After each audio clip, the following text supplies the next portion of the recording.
A paz de Cristo, queridos, é com alegria e satisfação que mais uma vez nós estamos aqui para abençoarmos as vidas de professores e alunos da EBD.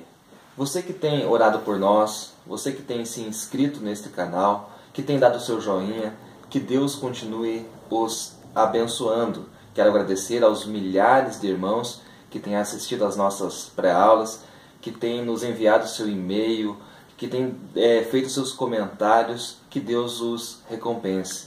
Lembrando que nós temos também aula para juvenis com o professor Juninho, que eu vou deixar o link na descrição desse vídeo. Professor Tony. Olá amigos, para nós uma alegria bastante grande. Estamos de volta, desta feita com a lição de número 7 do segundo trimestre de 2016. Com o nosso tema, Maravilhosa Graça, né? O Evangelho de Jesus Cristo revelado nas cartas aos Romanos. O nosso título diz, A Vida Segundo o Espírito. O comentarista, nosso querido pastor José Gonçalves, né? O nosso texto áureo diz assim, o mesmo Espírito testifica com o nosso Espírito que somos filhos de Deus. Romanos capítulo 8, versículo 16. A verdade prática diz, viver segundo o Espírito Santo significa estar sob o seu domínio e seguir as suas orientações. A nossa leitura bíblica em classe está na carta de Paulo aos Romanos, no capítulo 8, do versículo 1 ao versículo 13. Né? Então, o apóstolo Paulo aqui está tratando do viver segundo o Espírito e do viver segundo a carne. A nossa verdade prática está dizendo, viver segundo o Espírito significa estar sobre o seu domínio e seguir as suas orientações. Né? Agora, professor Márcio, para nós entendermos melhor a maneira como o Espírito Santo age no cristão hoje, né, é necessário nós conhecermos a sua trajetória desde o início de tudo. Como que foi essa trajetória do Espírito Santo? Muito bem, professor Tony. É um tema bastante interessante, esse que nós vamos estudar, né? Porque nós precisamos entender como que o homem pode hoje ter uma vida segundo o Espírito Santo. Verdade. Bom, a primeira menção do Espírito Santo de Deus está no segundo versículo da Bíblia, né? Ali que aparece o Espírito Santo fazendo a obra incubadora, se movendo sobre a face das águas. Naquele momento, o Espírito Santo está preparando o ambiente para o haja luz. Então, a primeira menção do Espírito Santo é no segundo verso da Bíblia, onde ele está fazendo a obra incubadora, preparando para o haja luz. A partir dali, até Gênesis 6 e 3, o Espírito Santo está contendendo com o homem. De que maneira?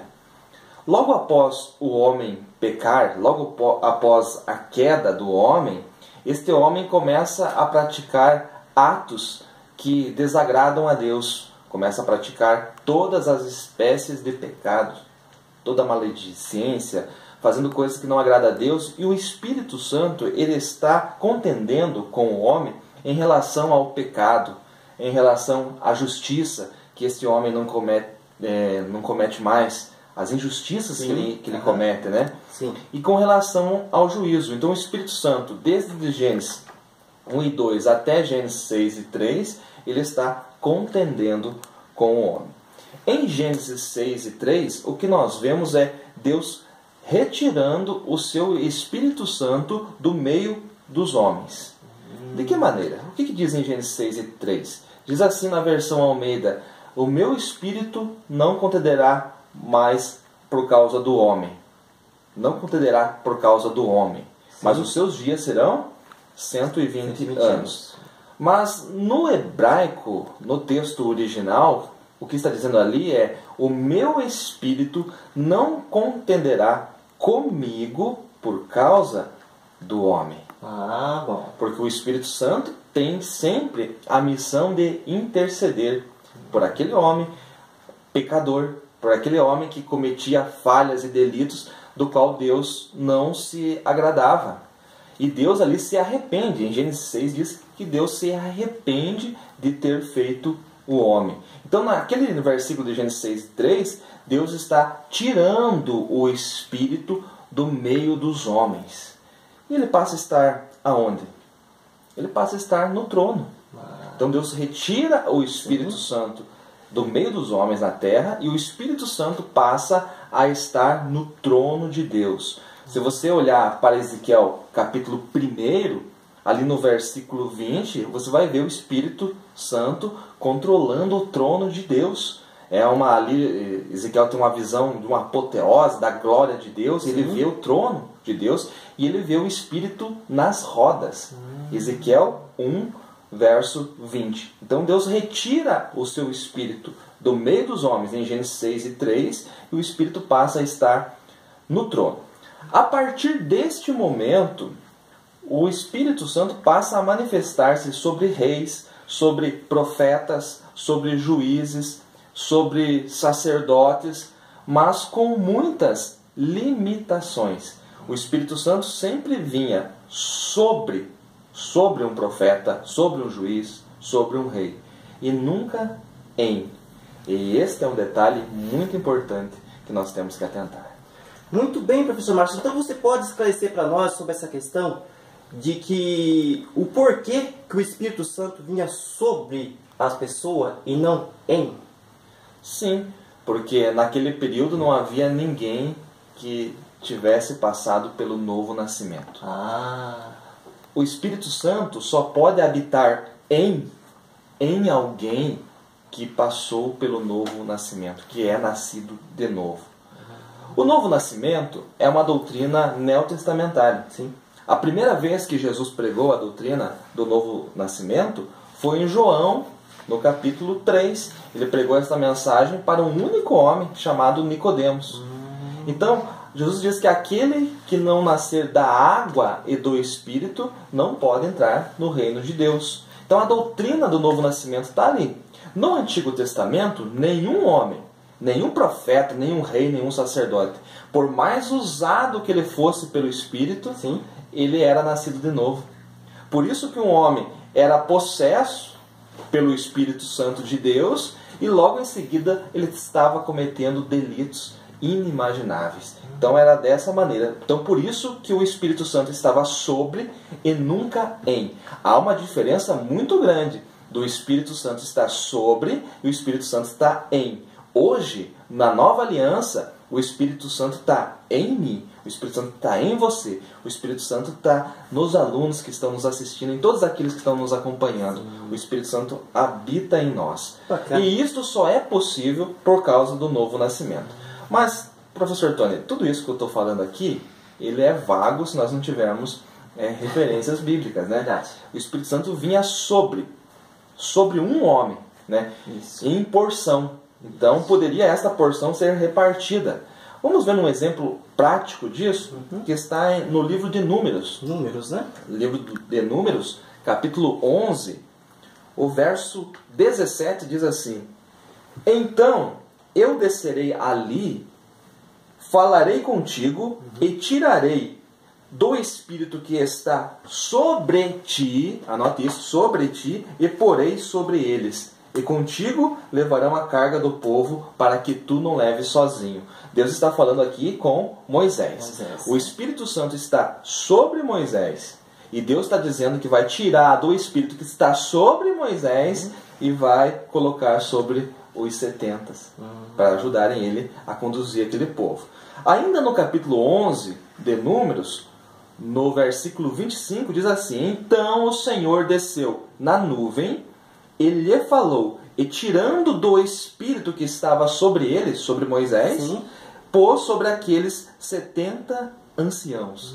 E aconteceu que quando o Espírito repousou sobre eles, profetizaram, mas depois, nunca mais. Então aqui está uma prova clara que o Espírito Santo vinha sobre um único homem, né? Sobre um único profeta, em porção. Então aquela porção poderia ser repartida sobre os demais, o que Deus fez aqui em Números 11, versículos 17 e 25 que eu li aqui. Um outro exemplo, para nós fecharmos esta parte, está no livro de 1 Samuel, capítulo 10, versículo 10. O personagem é Saul. Saul, vocês sabem, é o primeiro rei Sim. de Israel. E aconteceu um fato com ele no capítulo 10, versículo 10, que diz assim: chegando eles ao outeiro, eis que um grupo de profetas lhe saiu ao encontro, e o Espírito de Deus se apoderou dele Saul, e profetizou no meio deles. Então você pode ver que o Espírito Santo vinha e se apoderava. Então era uma possessão. Era uma possessão. O Espírito Santo tomava posse do homem, o homem executava, profetizava ou executava algum feito que Deus queria. Você vai dar um outro exemplo depois, vai citar Sansão. Sim. Nós temos muitos exemplos no Antigo Testamento. Agora, um detalhe importante. No Novo Testamento não existe possessão do Espírito. Toda possessão que você vê no Novo Testamento é demoníaca. Toda possessão no Novo Testamento é demoníaca, porque o Espírito Santo, depois que Jesus foi assunto aos céus, e o Espírito Santo foi derramado em Atos 2, o Espírito Santo está em mim. O Espírito Santo está em você. Então nós não temos mais possessão. Porque nós somos nascidos de novo, então o Espírito Santo habita em nós. Mas era o motivo, respondendo a sua pergunta, o Espírito Santo vinha sobre, porque o Espírito Santo não poderia habitar em ninguém que não fosse nascido de novo.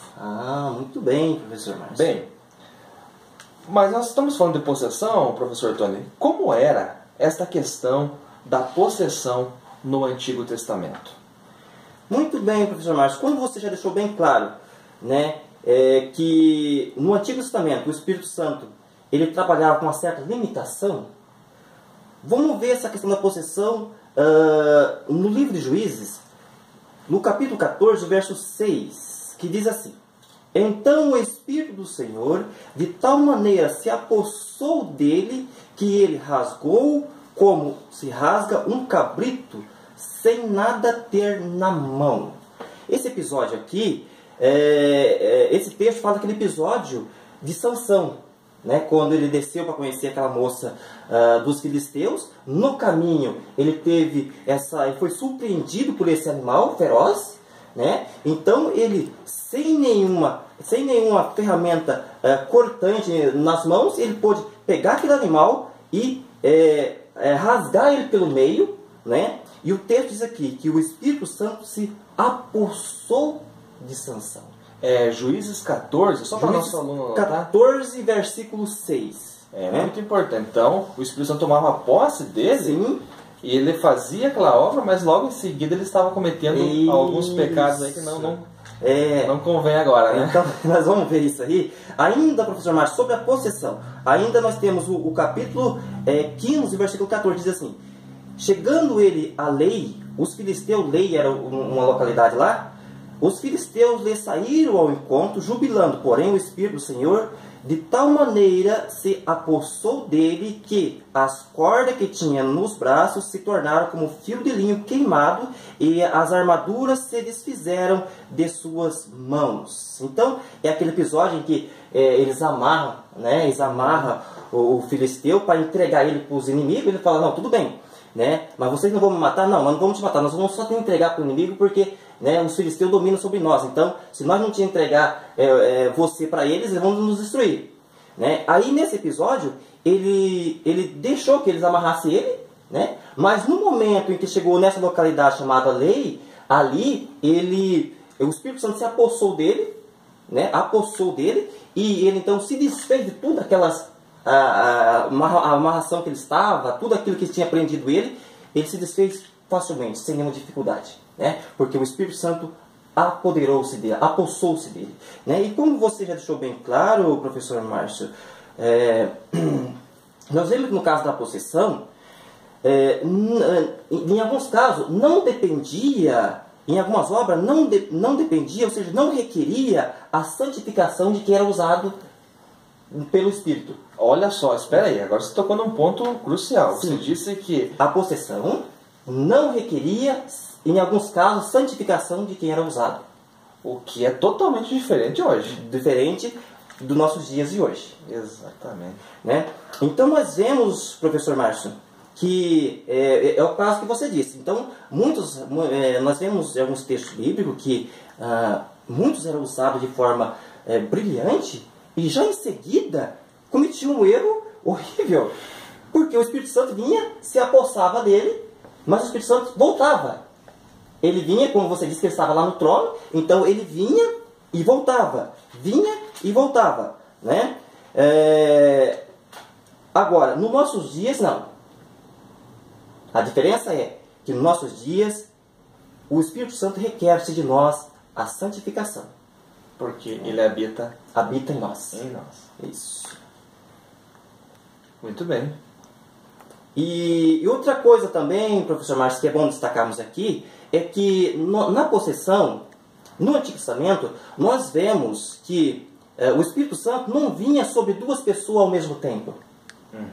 Não era usado dois profetas ao mesmo tempo. Ele vinha sobre um, e somente por alguma razão que aquele saísse de cena é que o outro era usado.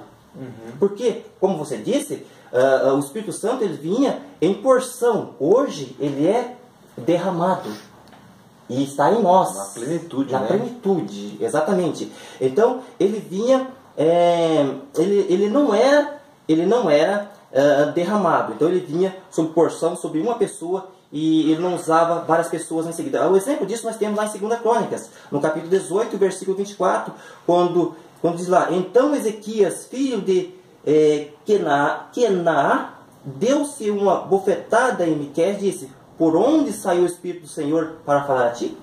Então eles tinham que o Espírito de Deus não poderia usá-lo duas pessoas ao mesmo tempo, né? E ali ele estava se considerando como o homem de Deus naquele momento, né? Exatamente. Muito bem, professor Márcio. Ainda nós observamos, né? Agora, professor Márcio, eu gostaria que você respondesse uma pergunta. De que maneira o Espírito Santo age desde os dias de Jesus até hoje? Bem, desde a concepção de Jesus, né, que já foi sobrenatural. Sim. A concepção de Jesus já foi concebido pelo Espírito Santo, né, no ventre de Maria. O Espírito Santo vem e fecunda aquele óvulo, mas não há uma relação normal. Há uma virgem, né, e o Espírito Santo age nela e ela concebe. Então, todos nós somos compostos de espírito, alma e corpo. Jesus também, como homem também.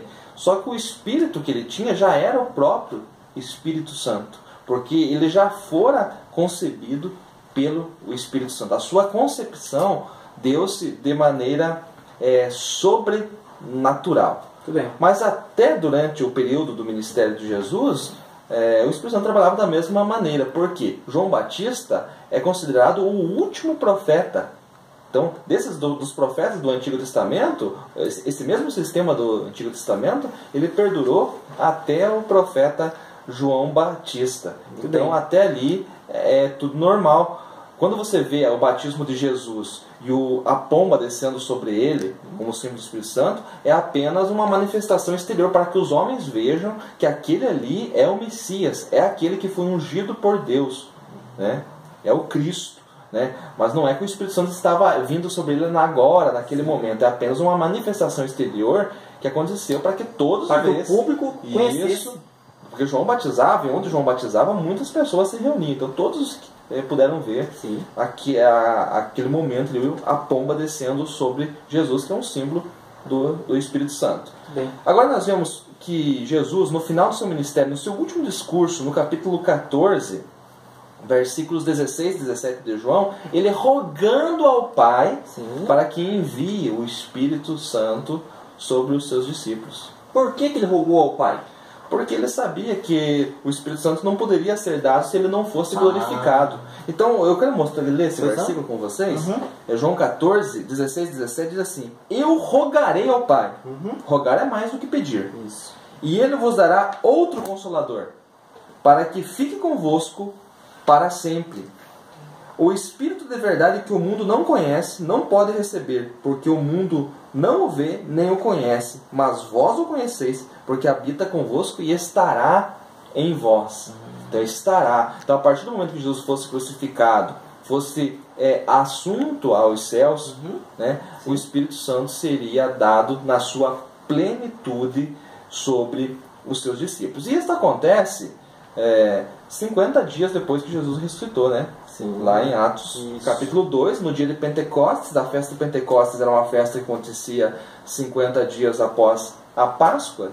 Então, no dia de Pentecostes, estando reunidos cerca de 120 irmãos no cenáculo, o Espírito Santo desce, né, sobre eles e batiza eles e passa a habitar neles, né? Então, a partir desse momento, todos aqueles que são nascidos de novo, o Espírito Santo passa a habitar dentro deles. Então, uma coisa que nós temos que prestar atenção, caro aluno, professor, é que hoje nós somos morada do Espírito Santo. Desta maneira, nós podemos cumprir esta verdade prática aqui, que é estar sob o domínio do Espírito. A pergunta que fica ao ler o título dessa lição é: a vida segundo o Espírito. É possível viver uma vida segundo o Espírito? É claro que é, porque hoje o Espírito Santo não está sobre mim. Hoje o Espírito Santo está em mim. Eu sou o templo. Mas nós precisamos provar isso, né, professor Tony? Verdade. Então vamos ver um texto que Paulo escreveu na primeira carta aos Coríntios, no capítulo número 6, no versículo 19, ele diz assim: não sabeis que o vosso corpo é o templo do Espírito Santo? Olha só. Que habita em vós, proveniente de Deus, e que não sois de vós mesmo? Então Paulo está dizendo que o Espírito Santo de Deus habita em vós. Em vós quem? Aqueles que foram nascidos de novo. Que nasceram de novo. Ainda na nossa leitura bíblica em classe, no versículo de número 9, Romanos 8 e 9, diz assim: vós, porém, não estáis na carne, mas no Espírito, se é que o Espírito de Deus habita em vós. Muito bem. Professor Márcio, nós temos um costume, né, e eu já vi muitas pessoas fazendo isso, às vezes por falta de conhecimento, né? E a pessoa diz assim: hoje o Senhor me visitou.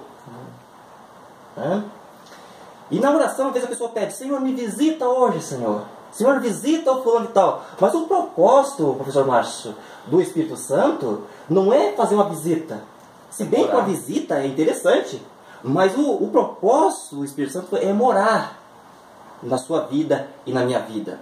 Então, logo, caro irmão e ouvinte e amigos, é que o desejo de Deus, o desejo do Espírito Santo é fazer morada. Então, quando você pedir, se acaso você tenha pedido, o Espírito Santo me visite, peça assim: Espírito Santo, venha morar em mim, porque seria mais interessante. Com certeza. Então, às vezes nós se equivocamos por não conhecer a palavra de Deus. Exatamente. Então, esse momento que nós vivemos hoje, onde o Espírito Santo habita em nós, é algo que Abraão não viveu, é algo que Moisés não viveu, é algo que os profetas maiores, os profetas menores não viveram. Não tiveram esse privilégio. Não, nós estamos, na verdade. Isso, nós estamos vivendo na plenitude da graça. Nós estamos vivendo no auge de tudo, na consumação das coisas, onde o Espírito Santo, depois da cruz de Cristo, depois que Cristo é glorificado, o Espírito Santo pode habitar em mim, morar em mim, e isso é algo tremendo. Então a pergunta que fica: a vida segundo o Espírito é possível? A resposta é sim. Como ela é possível? Ela é possível visto que o Espírito de Deus habita em vós. Então, isso é algo que você tem que colocar na sua mente, no seu coração, que você pode viver uma vida segundo o Espírito, você pode vencer a carne, porque você é templo do Espírito Santo, você que nasceu de novo. Bom, indo para a nossa... concluindo esta pré-aula, apenas alguns apontamentos. Eu quero destacar aqui o versículo 14 da nossa leitura bíblica em classe, que diz assim: porque todos os que são guiados pelo Espírito de Deus, esses são filhos de Deus. Então a pergunta que fica para mim é: por quem eu estou sendo guiado? Eu estou sendo guiado pela minha carne? Eu estou sendo guiado pela minha própria mente? Eu estou sendo guiado pela minha alma? Porque a alma é enganosa. A alma se emociona, né? A alma falha. Por quem eu estou sendo guiado? Aqui é bem claro em dizer: todos os que são guiados pelo Espírito de Deus, somente esses, são filhos de Deus. Então você pode viver uma vida segundo o Espírito, porque você é filho de Deus. Se você é filho de Deus, como se nota isso em você? Você é guiado pelo Espírito de Deus. E isso é um privilégio muito grande.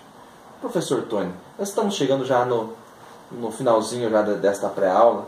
Quais são as suas palavras para que o professor, para que o aluno aí destaque na sua classe? Muito bem, professor Márcio. Observando ainda esse versículo que você colocou aí como filho de Deus, né? Logo, nós, como filho, como dependente, nós não podemos esquecer que nós somos servo. Somos servo. Uma vez que somos servo, nós, na condição de servo, se destrói totalmente a doutrina do determinar. Né? Eu determino isso, eu determino aquilo. Né? Então, como filho obediente, eu não tenho que determinar nada. Se eu quiser estar na orientação do Espírito Santo de Deus, eu tenho que estar como filho e como servo de Deus. Né? Então, professor e aluno, e você que de repente ainda não se aderiu à escola dominical, mas que gosta do estudo da palavra de Deus, você está no lugar certo. Que Deus possa estar abençoando poderosamente a sua vida, mas você, professor, destaque esse ponto, que é possível sim viver uma vida segundo o Espírito, desde que você desde que o Espírito de Deus conduza a sua vida. Que Deus possa abençoar você poderosamente, que Deus possa abençoar a sua classe poderosamente e que você possa estar, sim, na orientação do Espírito Santo de Deus. Que Deus abençoe grandemente. Lembre-se que as suas aulas não é você que dirige. Como você está dando uma aula dessa, você vive uma vida segundo o Espírito, então até a sua aula é o Espírito Santo de Deus que dirige. Esta pré-aula aqui que nós fazemos também, nós podemos até delinear algo, mas quem dirige essa aula é o Espírito Santo de Deus. O que nós mais precisamos, a igreja mais precisa nos dias atuais, é viver segundo o Espírito de Deus. E isto é possível porque agora o Espírito Santo não está mais sobre mim, o Espírito Santo está em mim, e isto é algo glorioso. Se você gostou desse vídeo, foi útil para você, curta, compartilhe, divulgue nas suas redes sociais, inscreva-se nesse canal, nós já estamos chegando a 1000 inscritos e isto é bênção de Deus. Que Deus possa abençoá-los ricamente em nome de Jesus.